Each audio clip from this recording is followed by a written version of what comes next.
Wednesday. RawMikeRichards.com, broadcasting live from the DKI studios in downtown Toronto.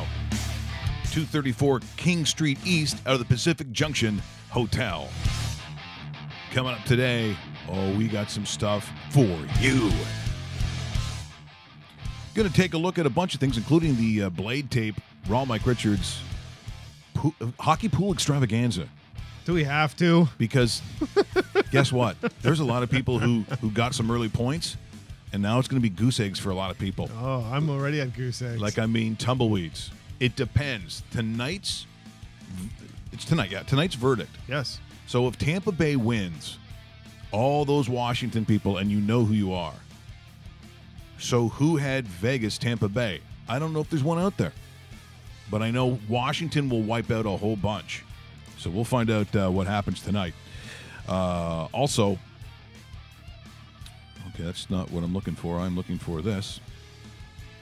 The interesting talk south of the border about Johnny Manziel. And there was a little firing back and forth. Our video and our interview with Steve Milton ended up going a lot of different places, but so did the conversation that Chris Carter had in talking about Johnny Manziel making the right move by coming to the CFL. Well, there's a whole bunch of fallout from that, and then some other big shows like Mike Golick. Yep. So now it's Golick and Wingo. It used to be Golick and Greenberg, which I'm sure was a way better show, but they still talked about it. Colin Cowherd weighs in on it. And when I saw his name, I thought, okay, that prick's going to sit there and roast us. Guess what? I was wrong. That's a surprising part because he always looks for something to say that's negative, that doesn't, work. And, he's a dick. Yeah. He's a dick. That's what he is. And so, like Skip Brokop, I always expect something like that. Bayless. Bayless. Yes. Sorry, Bayless. I always expect something to be like and you know what? negative. Yeah, and don't hold your breath on that because I'm sure that's coming within the next month. I'm sure Skip Brokop, if he's watching this, said, "What did I do? Why would you say I was a dick?" He's a member of Lighthouse, the Canadian band. Can't believe that came out like that. Stephen A. Smith, he'll say something too. He probably has, but I got a feeling he might not disagree with this either. Shannon Sharp has also been on the side of good move. But there's an interesting take today that didn't exist yesterday in the clips that I showed. And it sort of seeps into how America sees football. I would say their sport. I mean, if that's how they want, because that's really how they look at it. The majority of our stars up here in Canada are, well, now they call them internationals. Yes. Remember that sounds weird. It sounds weird. I don't like that. Import, non-import. Yeah. Maybe that sounds weird, but we grew up with that. That's what sounds normal to me. It is. Just like the Shinleys. I want the Shinleys to come back. The Shenleys. Oh, yeah. I'll always remember the Shenley for Henley. That's what I remember. That's how Garney Henley goes back. By the way, we'll have some more news on Raw Mike Richards and what we do showing up in other provinces. I know there was a lot of talk about that yesterday. Tell me more. But there are more details, and I'll tell you how you can help. Yes, this is something we've been working on for quite a while. There are details still to come, but this is where we wanted to take this thing, and we're hoping we can take it all the way. So we'll have more details about that. Also, what happens in Major League Baseball when you face your brother-in-law? That is, you're the pitcher, your brother-in-law, who's married to your sister, comes up to bat. Dun, dun, dun. We'll look at that. And the dancing style of Baker Mayfield, apparently he's known for this. Dancing. I didn't know this. Dancing. Yeah. Is what you know what's funny about Baker Mayfield? So I know a lot of the Argo fan support here in the city. Some of the big fan support guys, and about 3 years ago, Jim Barker put Baker Mayfield on their nag list. Yeah. Don't think it's going to happen just yet. I'm just saying. But they do, and I'll tell you who's really good at it is Jim. Yep. Jim Barker has brought out a ton of talent.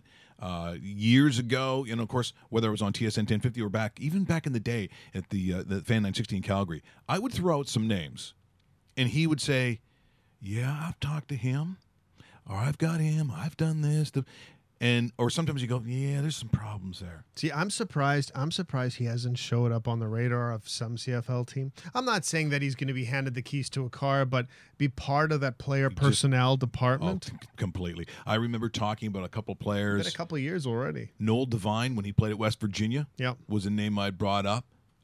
He eventually does come up and doesn't do what I thought. And see, this is there is no guarantee in football. Just none.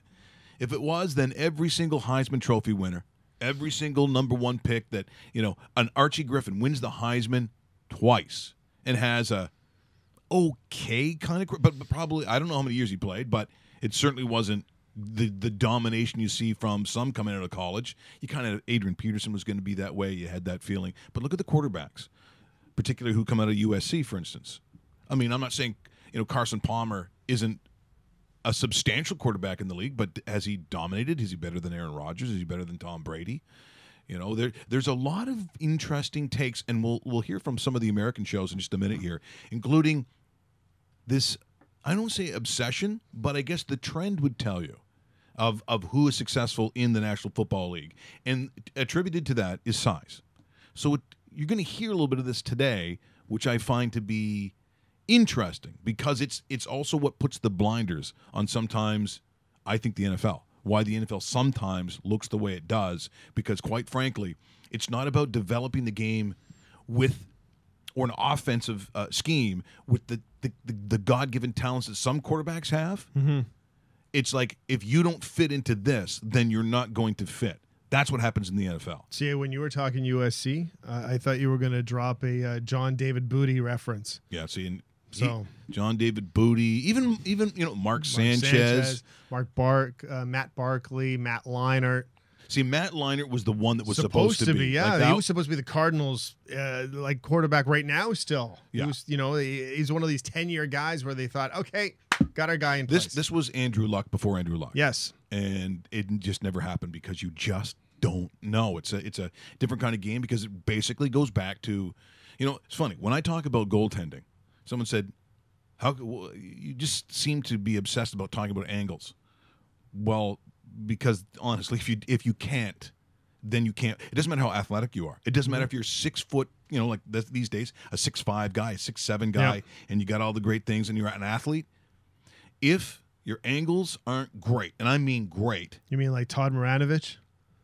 Well, Todd Maranovich may not have because he had everything. Hey, yeah, except not a good dad. Not a good dad. Yeah, the dad. But in goaltending, it's sort of that thing.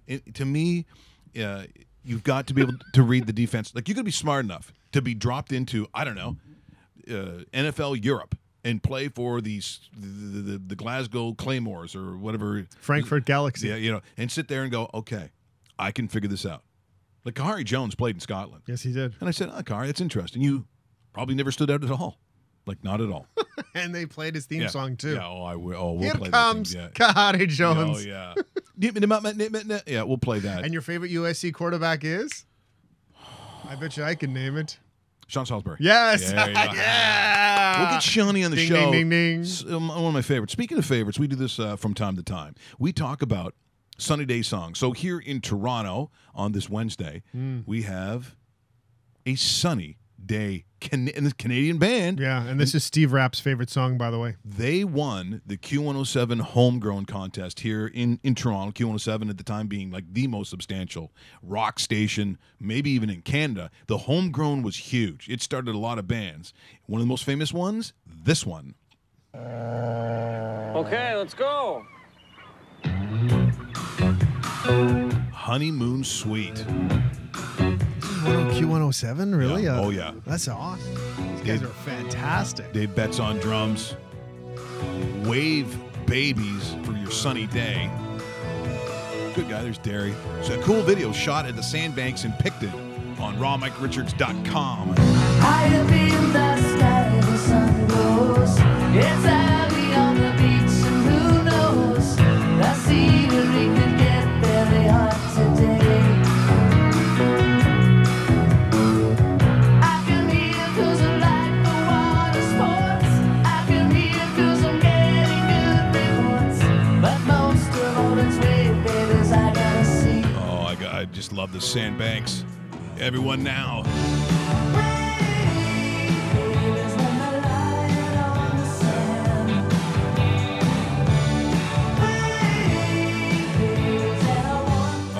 Russell.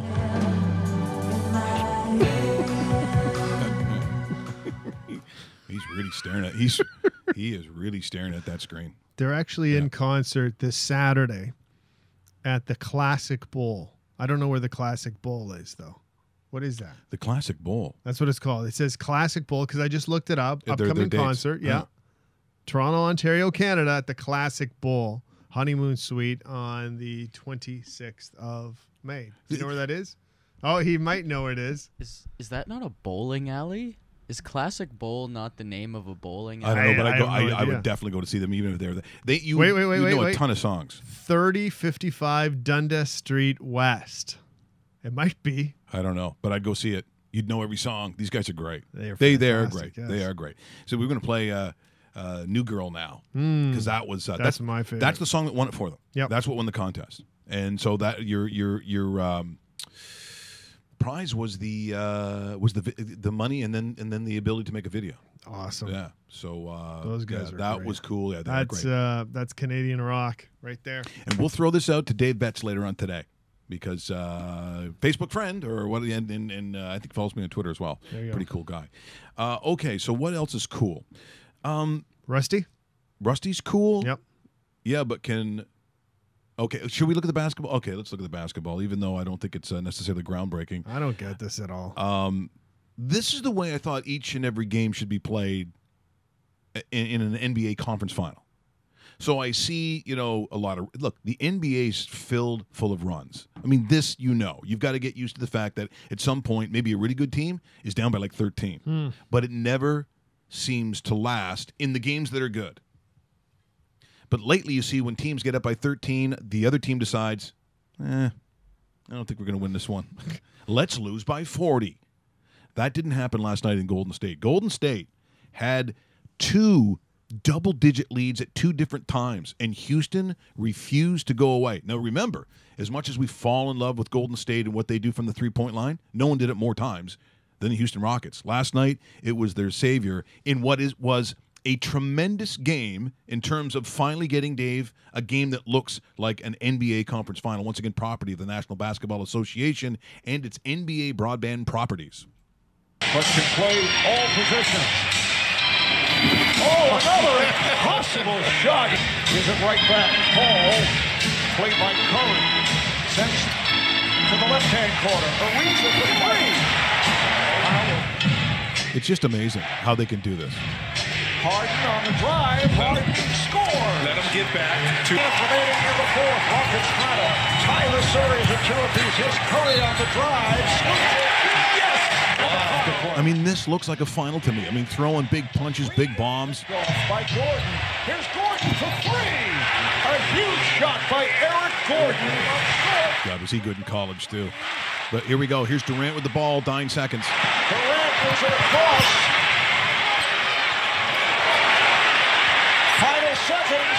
Here's Thompson for the tie. Tucker. Basically, that was the game. They'll go and shoot some free throws, but that was it. So there you have Golden State losing to Houston. Now we're tied at 2 games apiece. Warriors were up by 10 points to start the fourth quarter at home. Yeah.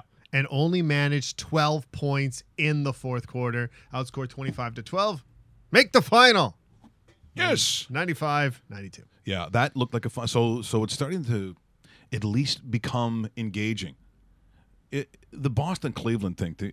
So pick them tonight, by the way. But which you would assume then, if it's the Homerville, that if it's a pick 'em, you're going to take the Boston Celtics. You'd think. But it becomes, I think, a little annoying, especially if you're just sort of let's say you're not a huge association guy, but you want to watch something on TV because now we're getting to the point where Like Russell? less and less sports. You're like, well, see, to me, whenever I start hearing about tennis tournaments and the Tour de France, I'm not saying France. When I know that season's coming up, I know it's the garbage season. Until the CFL starts for me, I'm not caring a whole bunch, and baseball goes on forever. Talk to me about baseball in September, when stuff starts to count. And look, there should be some good playoffs this year, too. I think there's some good races. But do you think in the dog days of summer that I'm like, wow, I can hardly wait to watch the baseball? It's just not me. I'm not that guy. I want to see people hit each other. That's why I think if they gave guys in the Tour de France like sticks or swords or lances, You might watch. then I'm watching something. Then you got something going. Oh, by the way, we're going to talk to Arthur Staple. Arthur Staple, yes, from The Athletic, New York City. The breaking news, of course, that was leaked. It was his story. He broke the news. Lou Lamoriello going to the New York Islanders. I was going to call them Long Island. Yeah. New York Islanders. So that's a major piece of news. And you knew that once the Leafs decided on who their general manager would be, the other two people would probably leave because that's how it kind of usually works. And sure enough, that's what happened here. Big stories, of course. Priority number 1, 2, 3, 4, 5, 6, 7, 8, 9, 10, signing John Tavares. Can he do it in time? He has about a month, but Lou's very crafty, witty, and if anybody can do it, it's him. He commands the respect, and John Tavares is a respectful guy. So that's why it's changed. If Lou Lamoriello's not there, I'm not even entertaining this conversation. Never. I'm not. Never. This, and we'll ask Arthur, does this make it at best 50-50? Yeah. Is it a 50-50 proposition because of Lou Lamoriello? So we'll talk about that. I'd mentioned that the conversation about Johnny Manziel, and some were trying to argue on Twitter, what good does it do for the CFL? It continues to be a story on the biggest of American outlets. Here's Golick and Wingo from ESPN talking about it. But what I find interesting is in this particular conversation, they'll get back to a particular element of these athletes that come to the CFL that is a real sticking point for some who not only played in the NFL, those that follow it. It is a very American perspective on how they see the Canadian Football League. Once again, this is property of ESPN. It's all going to be on Johnny. I don't think he's going to end up back in the NFL. That's just me, though. But you know, hey, but if he does, good for him. Well, right? Good again, for him. he doesn't care what I think or everybody thinks. He's trying to get back in. So this is the way to go. I'm here to analyze it off of what I've seen, and I don't see it happening for him. But he's going to give the effort. This was his route to go. This was an option to go, and he's trying to take advantage of it. Well, this is the first time we're going to see that effort. Like exactly the right. last time around, we didn't even get to see if someone could bring their offense up to meet him halfway. We didn't get to see if his ability was going to be enough because the rest of the stuff self-sabotaged so much. Right. That was what happened. We don't have an accurate look at what Johnny Manziel, the pro quarterback, looks like. We know what Johnny Manziel, the professional, looks like, and it was bad, but we don't know what Johnny Manziel, the pro quarterback, looks like. No, we don't. And look, his official measurements when he was drafted in 2014, 5'11" and 3/4 inches. So you can round that up to 6 feet easily, and 207 pounds. But you know, a quarterback under 6 feet and right around 200 pounds, that's a concern. And Johnny's, you know, like Russell Wilson is 5'11" and just a little heavier, but he's thick. You know, Russell Wilson is stocky. Johnny Manziel is slim. He is. Again, just take away all the other stuff. The biggest concern I always had was simply physics. Is he going to be able to hold up? He may be able to hold up in Canada, and that may get some people that would, you know, look at him and say, oh, he could do this there.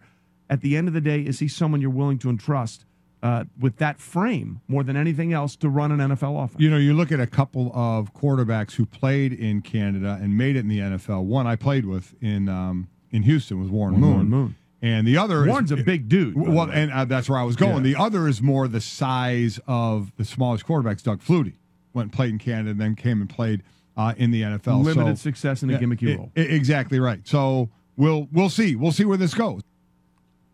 Isn't it interesting that when they do talk about those that played in the CFL and go down, they bring up Warren Moon, obviously. I think you probably put him number one. But Doug Flutie is the other one. And Doug was more about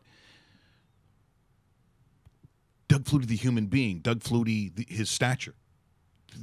By the way, Joe Theismann went to a Super Bowl. Bingo. Joe Theismann has a handful of rings.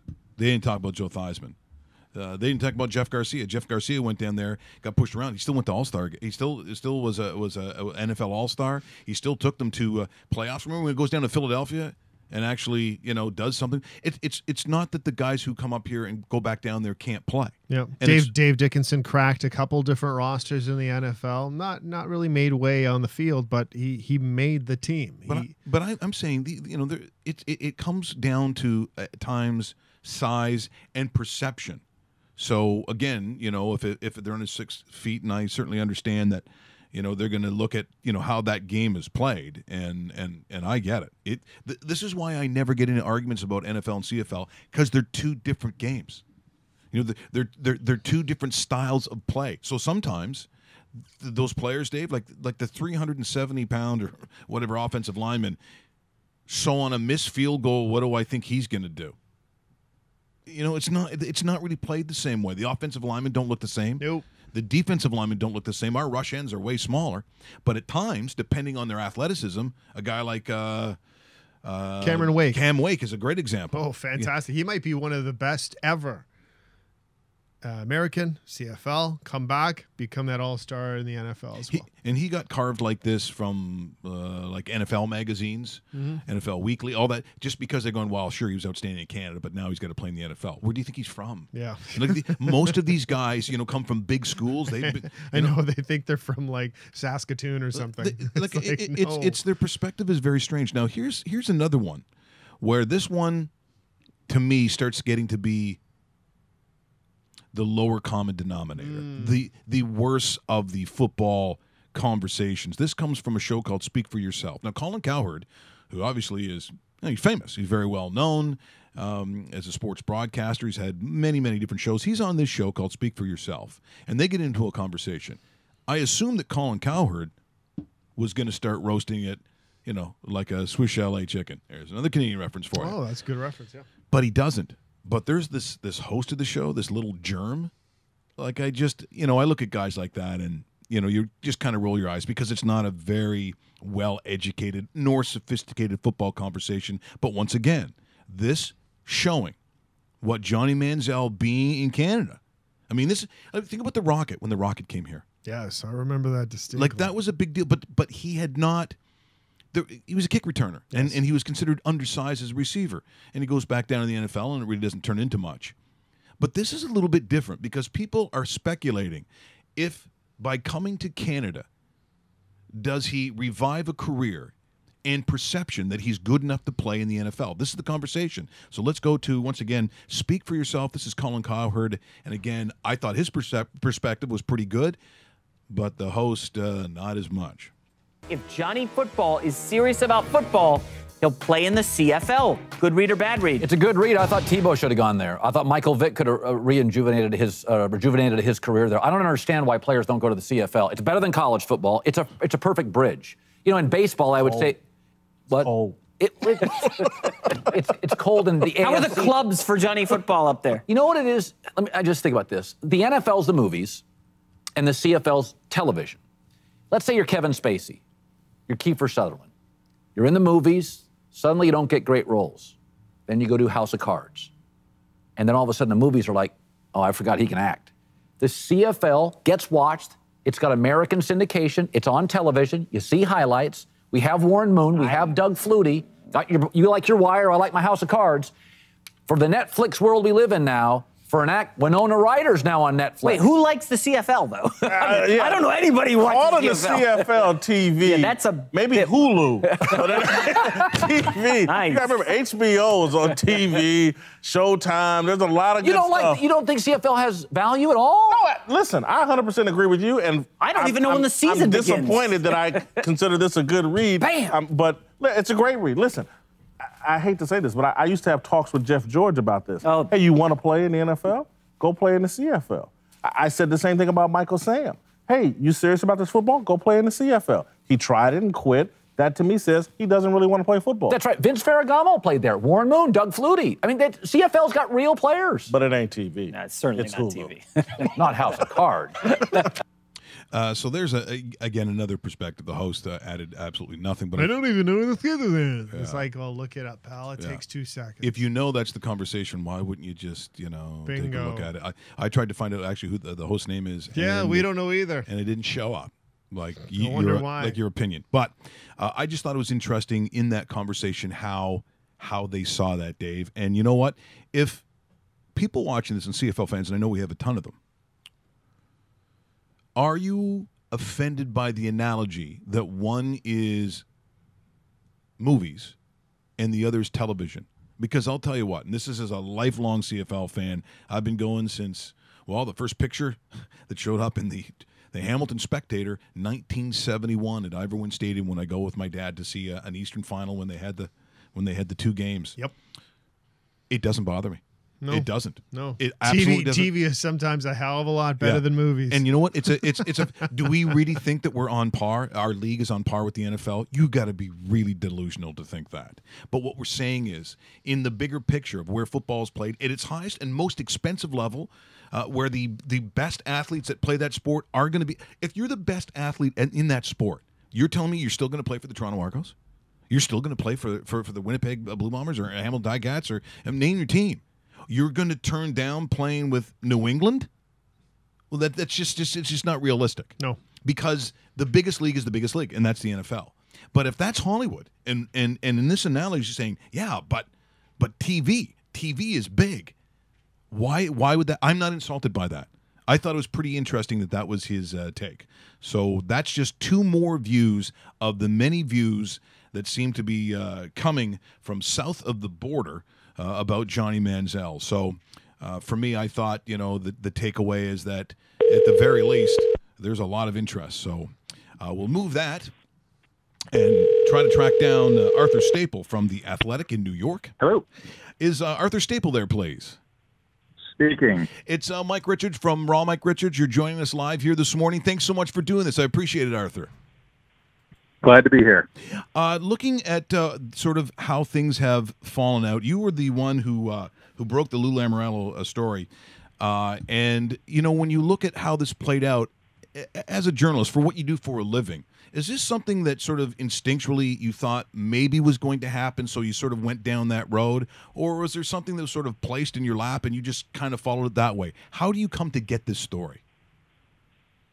In this case, I think there was a lot of stuff that was already being hinted at by plenty of people who cover the league, respected guys like Darren Dreger and Bob McKenzie and Elliot Friedman. And I think it went from kind of this makes sense logically when Lou Lamoriello is moved out of the GM's role in Toronto and his son is already here and the Islanders owners have already made it quite clear that they're thinking about making some changes, and who else is really out there that's got the kind of experience to take over a hockey operations department. So, I think you go from there and start asking around, and little tidbits come up, whether it's fans asking on Twitter. It's kind of you got to be reminded sometimes to keep checking back with your sources on that when things seem a little bit stagnant or nothing has really been advanced. And a couple days ago, I just checked with some of the people that I trust, and suddenly it turned into from, they're talking and maybe something will happen to, not only has something definitely happened or about to happen, Lou Lamoriello's already sat down with John Tavares. So I think that was the thing that kind of pushed it over the top. And here we are. You don't really want to be in a situation where you're guessing, and it seemed like it was pretty solid all the way around, and lots of other people were right around it as well. So it's nice to be first, but it's more important to be right. Well, Arthur, you mentioned that sit down with John Tavares. Now, of course, here in Toronto, there's still a faction of fans that are rubbing the beads and on their knees praying that maybe that John ends up in Toronto. But the reality is, with Lou going there, it probably obviously changes the percentages on the chances of him staying. What would you put it at? Is it right now a 50-50 proposition? I think so. I think that's pretty accurate, and I frankly, that's way better than I would have put it at, last week before anybody really knew about this meeting, before really anybody knew. It was definite that Lou Lamoriello was coming to take over. I think I was probably around 50-50. The last time I was there was probably right around the time that the organization announced that they were getting a new arena in a few years at Belmont Park Racetrack back in December. Really, there were lots of positive things that were being said that day. John Tavares was there for the announcement as captain of the team, and he was saying a lot of the right things. And then the team just kind of fell off the roof after that for the rest of the season. And, the numbers, I think the percentage chances kind of went down incrementally day by day. And then you get to the end of the season without playoffs again. And, just the uncertainty and not having signed and not having even really been discussed about being moved out to get some assets back. It looked pretty bleak. So I think, John Tavares has been pretty steadfast all along in saying, or his camp has said, like, he's looking for reasons to stay. He still likes Long Island. He likes the people that work here. He likes his teammates. He likes his life here. But there was not a lot that was certainly appealing to him to stay. The arena was a good piece, but obviously he wants to win. And when you bring in a guy like Lou Lamoriello, he's not a terribly patient guy. He's going to make his decisions, whether it's personnel, whether it's coaching, trades. He's going to be aggressive, and I think that's something that's going to be appealing to John Tavares because he obviously wants to win now as well. Arthur, great to talk to you. It's David Bastel here. When you talk about Lou's personality, and he is a Hall of Famer, he is going to do good things for any organization he works for. As far as that Islanders front office is concerned, how does it work exactly with Garth Snow in place? He's been there for a while, and Lou kind of wants to handle everything. He is the head of hockey ops, and I could almost see him slash general manager slash president slash governor. It's one of those things that he has done in the past. Does this happen to be the last hours of Garth Snow on Long Island, or what happens on that front? I think it's still up in the air right now. You just kind of have to go by what we know of in the past. Obviously when you're a guy in Garth Snow's position, president and GM for the last 12 years, you're used to having the final word on things, and now you don't. Even if he's going to keep the GM title, even if Lou Lamoriello wants him to be around and be part of the front office, it's a difficult transition to make, to not having anybody have final say over you, to not being the one that puts your stamp on things. So that's obviously a big consideration. They do have a good relationship, those two. They're both from the same region of the country here in New England. I'm sure that when Lou Lamoriello was coaching at Providence College, when Garth Snow was in high school, also just outside of Rhode Island, they probably were aware of one another. And Garth, without really the success part on the ice, has tried to run his organization the way that Lou Lamoriello ran his Devils organization, a very kind of small, tight-knit group. Obviously, the budgets in both places were never huge, but Garth is very limited in what he discusses. Certainly, then Lou kind of invented the NHL cone of silence out of the front office. So I think there's definitely some mutual respect there. So I think we just have to wait and see. It's really it's obviously the biggest question still right now in terms of personnel. The team's in the middle of their meetings in advance of the draft next month. They're making their game plan for the off season, and obviously it's a huge one for this team, not just with John Tavares, but they got to get back and being a playoff team again. And with some great young talent they have, they've got to get it figured out. So Garth Snow is still leading those meetings. Lou Lamoriello is probably diving in, maybe even today, to join up and observe and probably put in his 2 cents. And we'll see how that dynamic works as we get along here in the next few days. Yeah, it should be really interesting. They got a fantastic base of young talent. You mentioned it there. They're going to have to shore up some position-wise, goaltending perhaps, defense perhaps, but an interesting figure, and we heard a lot about it here in Toronto, and I think it's just because of the relationship they've had in the past with Lou Lamoriello and Ilya Kovalchuk. We keep on hearing that Lou will be talking to this free agent. We keep on hearing that he wants to return. He's wanted to return to the NHL for the last couple of years. It just hasn't happened. Is this a fit for the New York Islanders because of who they have there now and Ilya Kovalchuk? Because this is going to be a prized free agent that clearly still has gas left in the tank. Yeah, I mean, he's a talented guy. There's obviously some risks with his age and having been out of the NHL for a couple of years, but certainly there's that relationship between him and Lamoriello that goes back to their Devils days. And whether there's a fit, it certainly would be interesting. I think everybody sort of assumed he was ticketed for the Rangers, but they're in the middle of as close to a rebuild as you could imagine for that organization. So I don't know if he's necessarily a fit there. It's certainly whatever price he's going to command, whether it's 3 years or so. But I think for the Islanders, you don't ever want to say, especially a team that if they can get Tavares signed is going to be up against the cap all of a sudden with all the other players they have to get signed. You don't want to say that a team has to make a move like that to put the stamp of credibility on the organization. But I think it would certainly raise some eyebrows around the league if Lou Lamoriello comes in and then within a matter of weeks can get one of the bigger name free agents out there to come to Long Island as well. Obviously, Kovalchuk doesn't play the same position as Tavares. He doesn't play the same position as Matthew Barzal. He would certainly be a nice fit with both of them. But on the other hand, scoring goals wasn't their problem last year. It was mostly keeping the puck out of the net. And as you pointed out, they need a goalie. They need another top four defenseman. They probably need to shore up their middle six up front. So, it's an interesting dilemma that they'd have if Ilya Kovalchuk came to Lou Lamoriello and Lou Lamoriello went to his owners and said, this guy wants to come here and we want him here. It's, you want to, like I said, you want to make, announce your presence with authority, I guess, going into Lou Lamoriello's first offseason now, having taken the job. But you also have to be smart. It's a salary cap world, and there have been times in the last decade of Lou Lamoriello's general manager career where he's kind of thrown caution to the wind, and those signings, whether it's like a Ryan Clough in New Jersey or Matt Martin in Toronto, that just haven't made sense in the modern NHL. Well, Arthur, apparently all you really need to do to be successful in the National Hockey League is have Marc-Andre Fleury as your goalie. Apparently, this is the key to success. I mean, and it just sort of brings it up to obviously to what we're looking at now and what Vegas has done. The Marc-Andre Fleury's story has been, to me, Arthur, just incredible. The way he's played, what he's been through, the highs and the lows. I mean, I don't know who you're going to cast in the movie, but whenever the movie comes out, Arthur, I'm going to watch it. Yeah, it's amazing. You know what? Islanders saw Vegas early in the year when Fleury was out with a concussion. Malcolm Subban was out. They had an 18-year-old kid that they had called up from the Western League who was sitting on their bench as a backup when they came to Brooklyn back in November.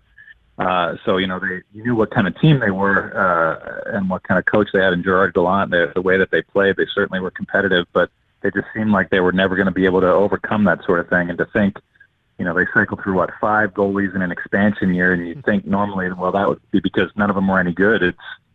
It was more just decimated and getting down the depth chart, and they still managed to not only survive but thrive. It was once you saw them staying at the top of the standings in the Pacific Division, I think anybody around the league that was a doubter about them, and certainly I was one of the many, you had those doubts removed because of the way that they skated and they played, and you sort of had an inkling once they got to playoffs.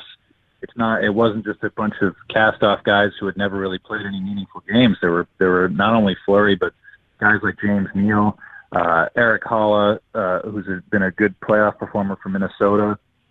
They've got guys up and down their roster who can rise to the occasion, and I think just the way that they cycle through all 4 lines, the speed that they all play with, all 5 guys on the ice, it's been fun to watch. I think when everybody wants to talk about what it all means to the NHL. I mean, they're a great team, and they're certainly entertaining.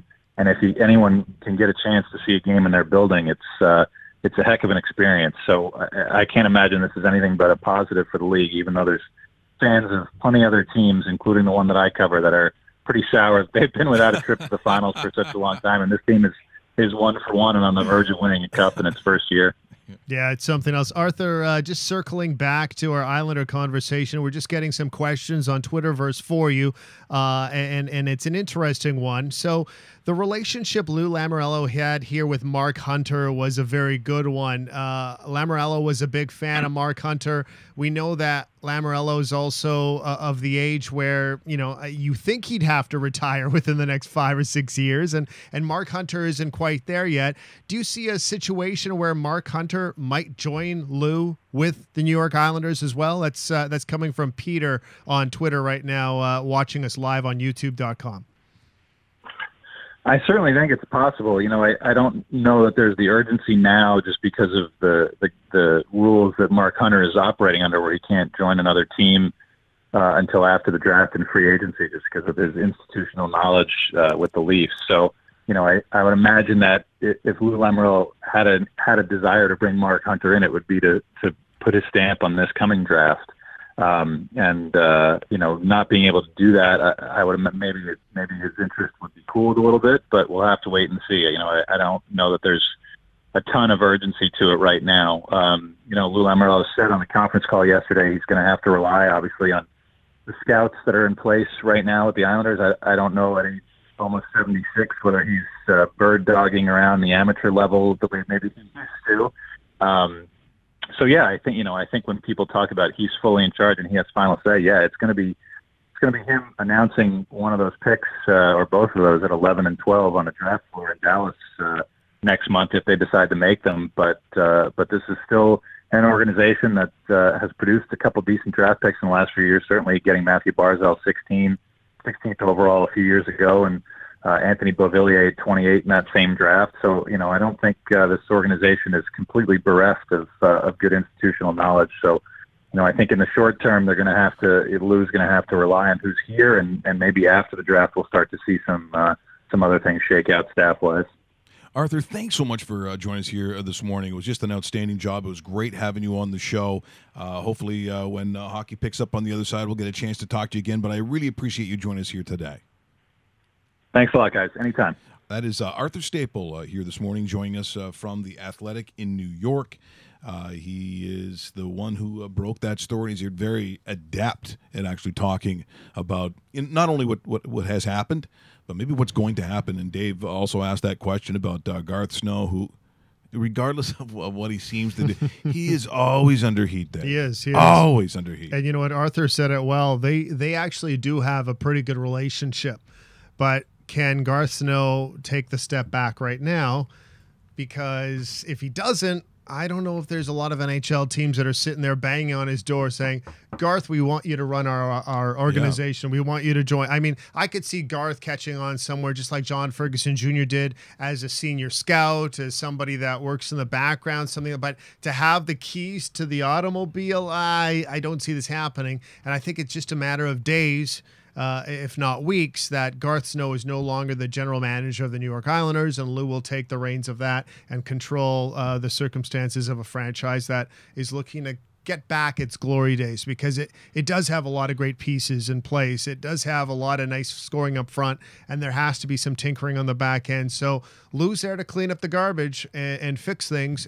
He's done it before. He did it here in Toronto. If you want to look at his resume, he cleaned everything out, from getting rid of Dion Phaneuf, from making those trades to creating Robidoux Island. Joffrey Lupul was sent off in Los Angeles. All of a sudden, you bring in a starting goaltender. I mean, this guy built a pretty good foundation here, left it a hell of a lot better than what it was before he was here, and now he moves on and will likely do the same thing with the New York Islanders. You're watching Raw Mike Richards either on the website or the dedicated YouTube channels. Peter was able to tweet in and ask us a question live of Arthur Staple. We appreciate that. Keep continuing to subscribe. Like I said, right in the bottom screen there, just hit the subscribe button. We appreciate that. Love to see the numbers go up. Speaking of numbers, maybe we should take a look right now at what is happening in the Blade tape. Raw Mike Richards hockey pool extravaganza. Now, because of how this has turned out, apparently most people do not believe that Vegas was going to get this far, because I see a lot of goose eggs. There are some that are holding on to the Washington Capitals, who go into a Game 7 in Tampa Bay. Yeah, that's right. A Game 7 for a Capitals team. So how many Caps fans are feeling real positive about that one? Dun, dun, dun. I was like, all right, yeah, we love Game 7s. No, you don't. No, you do not. Currently, right now, Stanley Cup Chase is in first place with 149 points. Trey K 14. Now, I understand that's how, James, you want it pronounced. Trey K 14? James, we know it's you, because it's got Keon and Keon's number. But don't say Trey K. That's why recess was so terrible for you when you were a kid. Stop doing that. Come up with a normal name, like Ape Tit 200. Oh, there's an original. Sometime we're going to have to find out who some of you guys were, because, look, it could be someone I know real well who's just kind of trolling me. I don't care. It's a funny name. Chris from the Tokes. Oh, we know who you are. Mm-hmm. One of our good guys out in Okotoks, and you know he is just loaded with Washington players. Good luck to you. Clavo, too. That's right. Claude Millette. We know who you are. You're loaded with Washington, too. Is it Claude or Claude? He tells people Claude now. I know. I don't even know him, and I know this. That's so annoying. Claude. SC Way to go, Claudie. SC Hangover Ovi has got 139. Jumping the Sharks, 136. The Bush Leaguers at 136. Team Peg, 136. Yeah, I got a feeling Team Peg might be out of gas. Yeah, might and be. Janes or Jans, I can never figure out that one. 10th place right now, 135. But I have a feeling there's going to be either some crying or cheering tonight. And I got to be honest, do I really think Tampa's going to lose on home ice? That, to me, I just don't see it happening. Dave, I mean, I do not see that happening either. I can't. Home see it. team wins. And then, of course, Tampa Bay would be hosting games 1 and 2 of the Stanley Cup Final. Is it conceivable that the Golden Knights can win the Stanley Cup? Now, Dave, maybe I'm asking the wrong guy. Yeah, you're asking the way wrong because guy. you're still seeing blood. I thought they were You're gone in the angry. first round. I hate them. That is. And I love the city so much. That's the toughest part. See, see. They didn't beat up my team. Yeah. Nor destroy. Well, actually, they did kind of destroy my chances of the pool. But I still cannot believe. But as we've talked about it before, we talked about it in the last segment with Arthur Staple. Marc-Andre Fleury's story, which is still being written, if he wins a goddamn Stanley Cup, I want to see the movie. Yeah. Like whatever the Hollywood guys are, just seriously. I mean, what was he born? Like, make him born in the woods of Quebec or something. And guess what? And probably true. And tomorrow, It's probably true. He probably was raised by by seals or something. I don't know. And tomorrow on the show, I'll give you the top 3 actors that would play Marc-Andre Fleury in a movie. Oh, I'm looking forward to that. I'm looking forward to that. By the way, we never quite finished some of our features on Wayne Newton. Speaking of Vegas, because this is going to continue because he's going to keep showing up. By the way, speaking of Vegas too, before we get to Wayne Newton and Rusty will get everything in place there.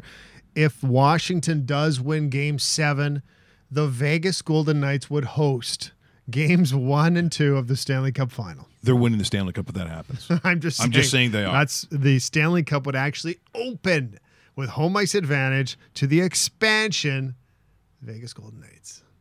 How about that? How about that? I can't even believe it. You know what that makes me feel like? It makes me feel like this picture right here. Okay, so let's before we not do that one. let's No, not go that to- one. Oh, there we go.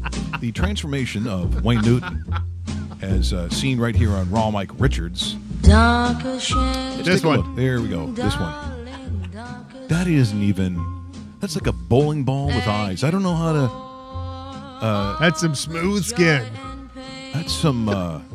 That's a man who. Oh, look at that. Is that Kim Jong Un or whatever from He has, North Korea? the wrong Is haircut it? though. Yeah, it's not far.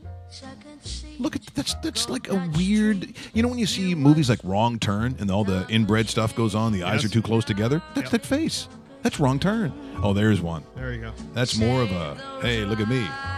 Look at me. I'm Wayne Newton. I'm Wayne Newton. I don't even know how he talks. I don't know either. But his face must be so tight.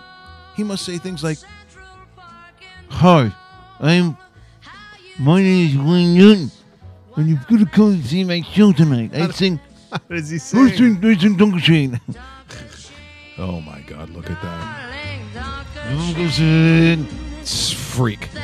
Why did he do that? Look at the. This is almost. This one here is like a weird, almost Gene Simmons, lesser known brother. I don't know. Tough but fair. It is tough but fair, and we love Gene. But that is just.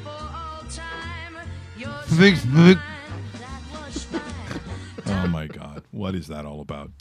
Okay, well, speaking of what are things about, here's something weird. So Baker Mayfield, there's just a lot of insinuation that he won't start. Tyrod Taylor, who was brought in, might be the starter. Why is that a bad idea? When people were sort of mocking it, making fun of Tyrod Taylor going to Cleveland, I'm like, why wouldn't you do that? If you know sort of where you're going, because obviously they had control of what they were going to do, they had their minds made up. I mean, I thought it'd be Sam Darnold, but no, they take Baker Mayfield. So, there was immediately, and it's so ironic that it's the Johnny Football conversation about maturity, attitude, all those kinds of things. Well, here's the one thing I didn't know about Baker Mayfield. He can dance, and boy, do the teammates love it.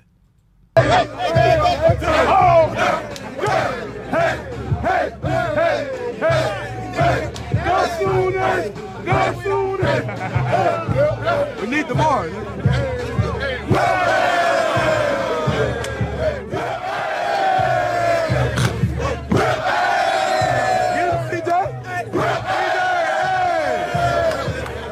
we go. So that was big. That's Baker Mayfield. That's good. Is that good dancing, Russell? No, look, don't lie. You listen to that kind of music. you're in on that, man. I wouldn't even pretend to know what that song is. And I think deep down, you were one of those guys going, "Hey!" Yeah, I think you also. I think you dance like that. I do not. Well, what is that called? Is there a name for that dance? Because I know Soldier Boy had that. Sure.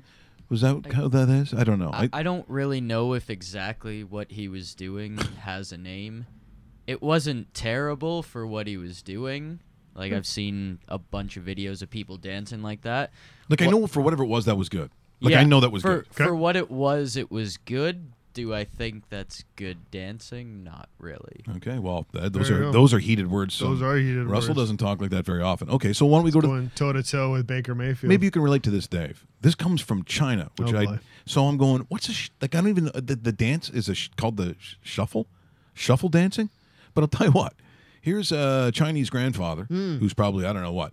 They're like 200 years over there. Like they last a little longer. But there's 2 little girls, and I happen to know someone in this room who has 2 little girls, and I'm wondering at some point, do I expect Dave Bastel, Nicole, and Marissa to be performing this in public?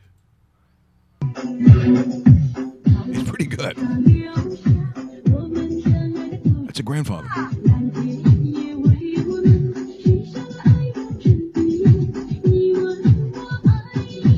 It's not bad, actually. It's really good.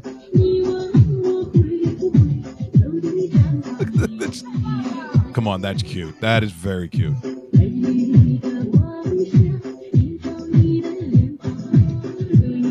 Look at that.